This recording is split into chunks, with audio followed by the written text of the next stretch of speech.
नमस्कार दोस्तों, हमारे YouTube channel the self education is power में आपका स्वागत है।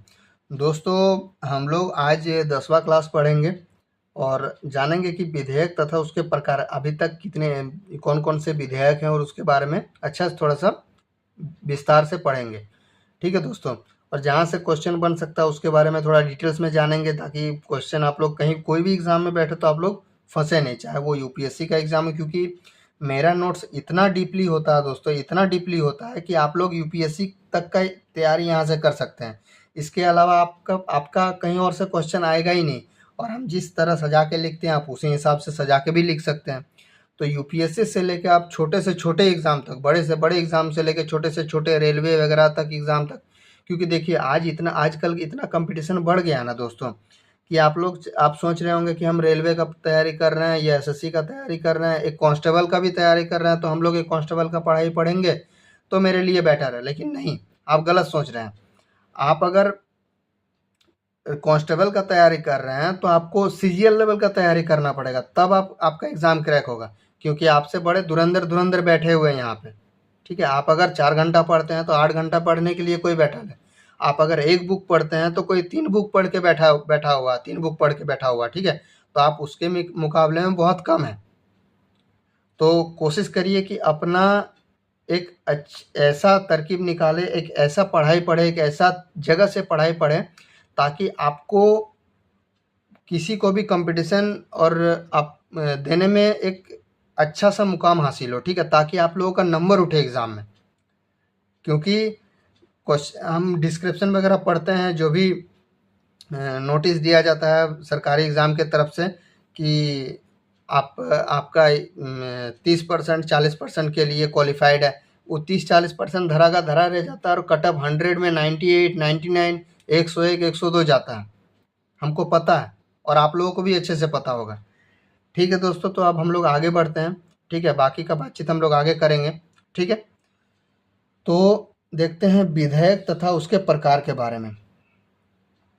जो विधायी प्रक्रिया होती है, यह लोकसभा और राज्यसभा, ये संसद के दोनों सदन में होती है। लोकसभा में भी होती है और राज्यसभा में भी होती है विधायी प्रक्रिया। ठीक है?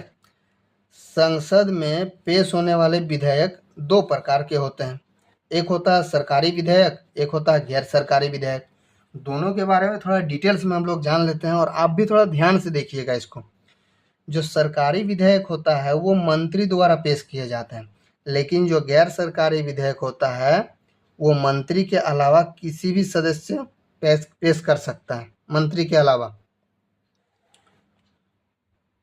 यह सरकार की नीतियों को प्रदर्शित करता है, ये सत्तारूढ़ दल के अंतर्गत आता है। ठीक है? यह सार्वजनिक मामलों पर विपक्षी दल के मंतव्य को प्रदर्शित करता है। यहाँ पे दिखाता है सरकार इस विधेयक में कि सरकार का नीतियाँ क्या है, और इसमें दिखाता है गैर सरकारी में कि विपक्ष का नीति क्या है। ठीक है? यह संसद द्वारा पारित किया जाता है। संसद द्वारा पारित होने की उम्मीद कम होती है, क्योंकि यह गैर सरकारी होती है, विपक्ष द्वारा करता है, तो संसद इसको ना के बराबर ही पारित करता है। ठीक है? संसद द्वारा अस्वीकृति होने पर सरकार को इस्तीफा देना पड़ सकता है। जैसे कि सरकारी विधेयक पास हुआ और संसद में अस्वीकार हो गया तो सरकार को इस्तीफा देना पड़ सकता है। लेकिन जो गैर सरकारी विधेयक है, इसको अस्वीकार अगर हो जाता है तो सरकार पर इसका कोई प्रभाव नहीं पड़ता, क्योंकि ये विपक्ष करता है और इसका सरकार पर कोई प्रभाव पड़ेगा ही नहीं।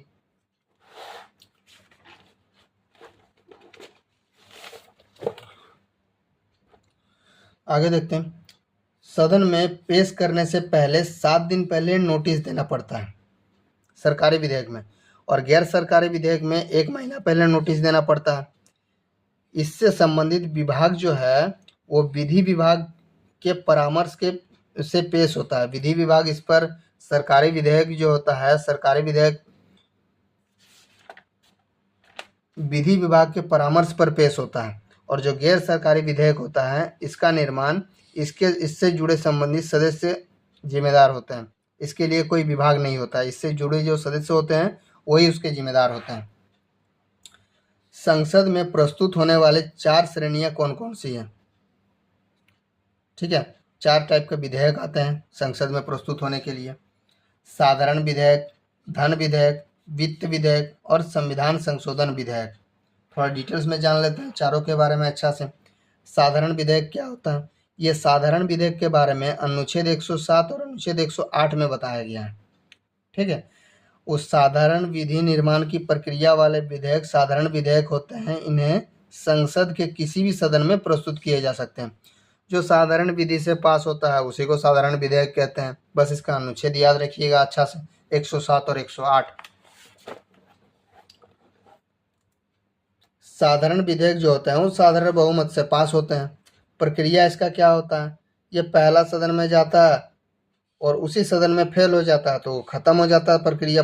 यही इसकी प्रक्रिया, पहली प्रक्रिया कि साधारण विधेयक जो हुआ पहला सदन में हुआ और उस पहला सदन में पास हुआ और उसी सदन में वो फेल हो गया तो क्या हुआ, सदन जो साधारण विधेयक था वो पूरी तरह से समाप्त हो गया। दूसरा पॉइंट क्या आता है? ये पहला सदन में पास हो गया और दूसरा सदन में फेल हो गया तो भी ये समाप्ति हो जाएगा। उसके अलावा पहला सदन में मान लीजिए पास हो गया और दूसरा सदन में जब गया तो वो 6 महीना से अधिक का समय ले लिया, 6 माह से अधिक का समय ले लिया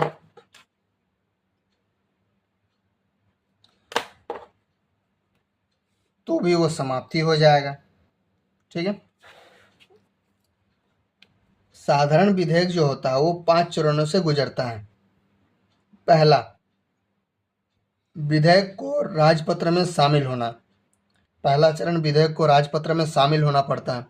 दूसरा, विधेयक पर बहस या विचार विमर्श करना। तीसरा, विधेयक को स्वीकृति देना या नहीं देना, विधेयक को अगला सदन में भेजना या नहीं भेजना। ये हम आपको चरण बता रहे कैसे कैसे विधेयक पास होता है। विधेयक पर संशोधन करना है या नहीं करना है और राष्ट्रपति के पास भेजना है या नहीं भेजना है। ठीक है, ये होता है साधारण विधेयक के 5 चरण। इसी प्रोसेस से साधारण विधेयक पास होता है।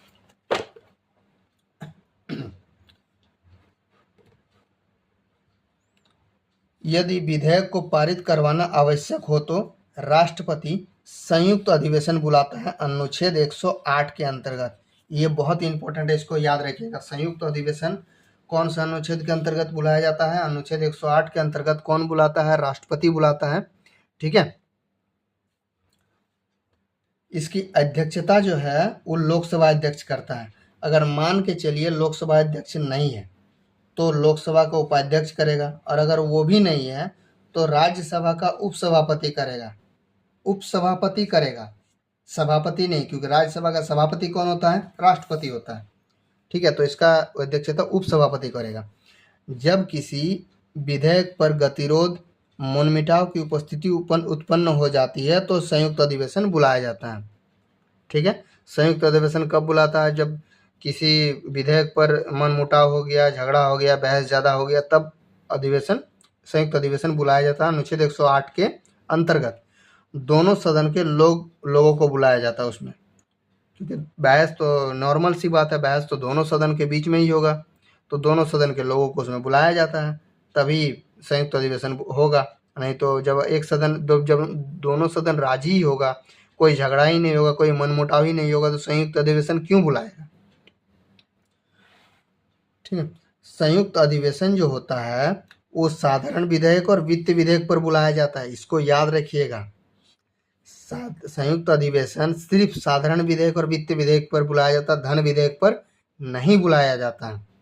क्योंकि धन विधेयक पर लोकसभा का एकाधिकार होता है, उस पर तो राज्यसभा का कोई मर्जी ही नहीं चलता है। ज़्यादा से ज़्यादा वो 14 दिन तक उसको देख सकता है, नहीं देगा तो ऑटोमेटिकली पास माना जाएगा। तो इसीलिए जो धन विधेयक होता है उस पर संयुक्त अधिवेशन नहीं बुलाया जा सकता। क्यों? यदि विधेयक को दूसरा सदन में अस्वीकार कर दिया जाता है तब बुलाया जाता है, संशोधन मानने से मना कर देता है तब बुलाता है, 6 महीने से अधिक तक रोका जा रहा है तब बुलाता है संयुक्त अधिवेशन। ये 3-4 कारणों से ही बुलाता है। 1950 से लेके 2024 तक अभी तक 3 बार संयुक्त अधिवेशन बुलाया जा चुका है। कब कब? पहला 1961 में दहेज निषेध विधेयक, 1978 में बैंकिंग सेवा आयोग, इस पर भी बुलाया गया संयुक्त अधिवेशन। 2002 में आतंकवाद निरोधक विधेयक, इस पर भी संयुक्त अधिवेशन बुलाया जा चुका है। ये तीनों जगह पे 61, 78 और 2002 में संयुक्त अधिवेशन अभी तक बुलाया गया है। उसके बाद अभी तक एक बार भी बुलाया नहीं गया। अब देख लेते हैं दोस्तों धन विधेयक के बारे में। धन विधेयक क्या होता है? अनुच्छेद 110 में धन विधेयक के बारे में बताया गया। इसमें एक चीज और याद रखिएगा, धन विधेयक की विशेष प्रक्रिया के बारे में अनुच्छेद 109 में भी बताया गया। ठीक है। अब ये धन विधेयक होता क्या है? संचित निधि जो होती है, भारत की संचित निधि, जहाँ पे भारत का टैक्स का पैसा, भारत जनता द्वारा जो टैक्स दिया जाता है उसका सारा पैसा, जो कर होता है उसका सारा पैसा उस पर जमा होता है संचित निधि में। संचित निधि से धन निकालना, धन जमा करना, उधार लेना, उधार देना, कोई नया कर लगाना या कोई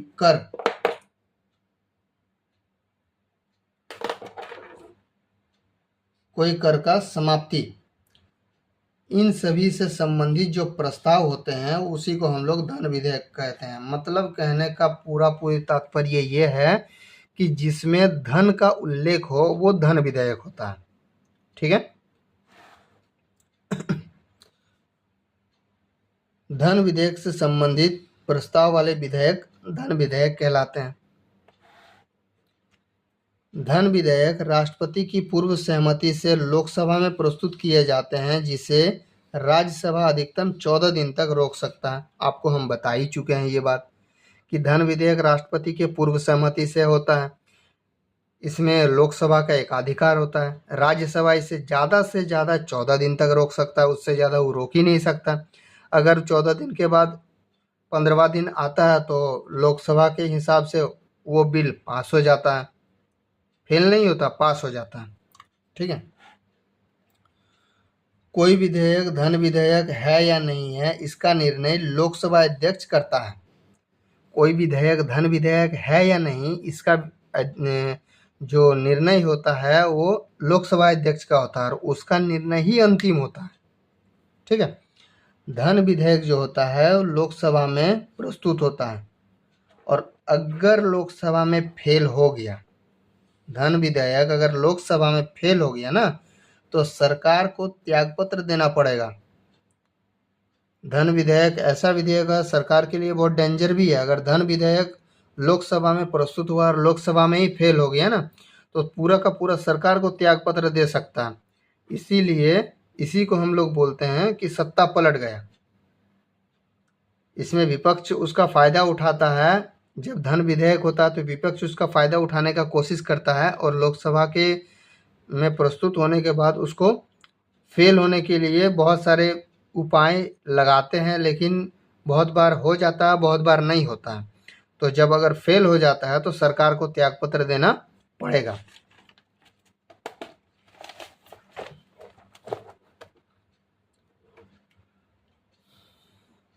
वित्त विधेयक, अनुच्छेद 117 में वित्त विधेयक के बारे में बताया गया। यह साधारण बहुमत से पास होता है। लोकसभा से जाता है राज्यसभा के पास, राज्यसभा से राष्ट्रपति के पास जाता है, राष्ट्रपति उसको पास कर देता है। यदि यह किसी भी सदन में प्रस्तुत किया जा सकता है। जैसे कि हम आपको यहाँ बताएं कि लोकसभा से राज्यसभा में जाता है, राज्यसभा से राष्ट्रपति पास जाता है, लेकिन यहाँ पे राज्यसभा से लोकसभा भी जा सकता है और लोकसभा से राष्ट्रपति के पास भी आ सकता है। ठीक है। मतलब ये किसी भी सदन में प्रस्तुत किए जा सकते हैं। साधारण विधेयक तथा धन विधेयक में अंतर क्या क्या है, एक बार देख लीजिए दोनों में अंतर क्या क्या है, ताकि आप लोग कंफ्यूज ना हो। साधारण विधेयक तथा धन विधेयक। साधारण विधेयक जो होता है उसमें लोकसभा या राज्यसभा में कहीं भी पूरा स्थापित किया जा सकता है। साधारण विधेयक को पूरा हम जानबूझ के लिखे हैं, पुनः भी होता है, पूरा भी होता है। ठीक है। पूरा स्थापित किया जा सकता है। इसे धन विधेयक जो होता है इसे सिर्फ लोकसभा में ही पूरा स्थापित किया जा सकता है। इसमें एकाधिकार होता है लोकसभा का। मंत्री या गैर सरकारी सदस्य द्वारा पूर्व स्थापित किया जाता है। इसे सिर्फ मंत्रियों द्वारा ही पूर्व स्थापित किया जाता है। यह बिना राष्ट्रपति के स्तुति या प्रशंसा के पूर्व स्थापित होता है। यह राष्ट्रपति की स्तुति या से पूर्व स्थापित किया जाता है। ठीक है। इसे राज्यसभा द्वारा संशोधित या अस्वीकृति किया जा सकता है। साधारण विधेयक को इसमें राज्यसभा संशोधन या अस्वीकृति कर ही नहीं सकता। धन विधेयक पर तो एक अधिकार लोकसभा का होता है, तो राज्यसभा का इसमें कुछ कर ही नहीं सकता हूँ। राज्यसभा में अधिकतम 6 माह तक रोक सकता है, जबकि इसको राज्यसभा में मात्र 14 दिन तक ही रोक सकता है। धन विधेयक को राज्यसभा में भेजने के लिए अध्यक्ष को प्रमाण या मंजूरी की जरूरत होती है। इसमें अध्यक्ष के प्रमाण की जरूरत नहीं होती है। राज्यसभा के जो अध्यक्ष है उसके प्रमाण की जरूरत नहीं होती है धन विधेयक में, और इसमें राज्यसभा में भेजने के लिए अध्यक्ष के प्रमाण की जरूरत होती है।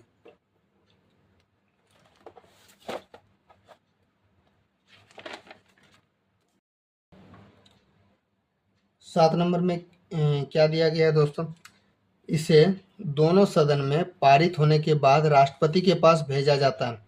असहमति होने पर राष्ट्रपति संयुक्त बैठक बुला सकता है। 7 नंबर में साधारण विधेयक पर संयुक्त बैठक बुला सकता है। सिर्फ लोकसभा में पारित होने के बाद राष्ट्रपति के पास भेजा जाता है। इसमें संयुक्त बैठक नहीं बुला सकता, क्योंकि संयुक्त बैठक तभी बुलाया जाता है जब बहस होता है। तो यहाँ पे तो राज्यसभा का एकाधिकार है, ये लोकसभा का एकाधिकार है, राज्यसभा का कोई बात ही नहीं है, तो संयुक्त बैठक क्यों बुलाया जाएगा। ठीक है। लोकसभा में अस्वीकृति पर सरकार को त्यागपत्र देना पड़ सकता है। साधारण विधेयक को इसमें भी लोकसभा पर सरकार को त्यागपत्र देना पड़ सकता है अगर अस्वीकृति हो जाता है तो। इसे अस्वीकृति होने पर पुनर्विचार के लिए भेजा जाता है। इसे अस्वीकृति होने पर पुनर्विचार के लिए नहीं भेजा जाएगा। धन विधेयक या तो पास होता है या तो हमेशा के लिए अपने पास राष्ट्रपति रख सकता है, पॉकेट वीटो का प्रयोग कर सकता है। लेकिन साधारण विधेयक जो होता है उसको पुनर्विचार के लिए, यानी निलंबनकारी निषेधाधिकार जो है, निलंबित वीटो जिसको बोलते हैं, उसका उपयोग वो साधारण विधेयक पर कर सकता है, धन विधेयक पर वो नहीं कर सकता है। ठीक है। ठीक है दोस्तों, आज के लिए बस इतना ही रहने देते हैं, और आप लोगों से रिक्वेस्ट करता हूं दोस्तों कि वीडियो को सब्सक्राइब कर दीजिए, चैनल को सब्सक्राइब कर दीजिए, वीडियो को शेयर कर दीजिए, और देखिए दोस्तों जितना हो सके, जहां तक हो सके आप लोग चैनल को शेयर करते रहिए, ताकि सब तक ये वीडियो पहुंच सके और सब एक अच्छा और ढंग से पढ़ाई कर सके। ठीक है दोस्तों।